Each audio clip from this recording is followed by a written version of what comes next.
Elizabeth, and today I will show you how to use these toys that I hauled from the surplus store. I'll start with this one first. This is made of wood. All you have to do is hammer it down like this. One down. Two more to go.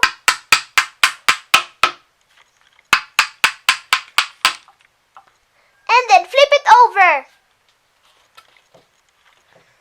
You get to do it again.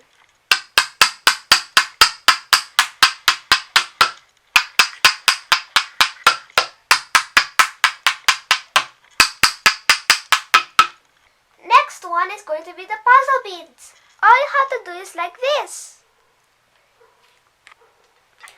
This is a fun game for little ones. It exercises the mind thinking.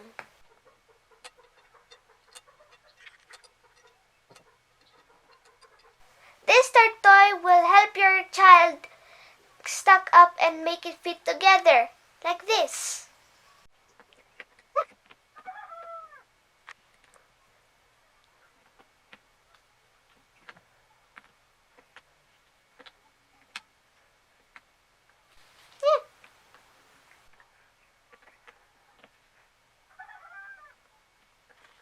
Yay! Okay guys, that's it for today. See you next time.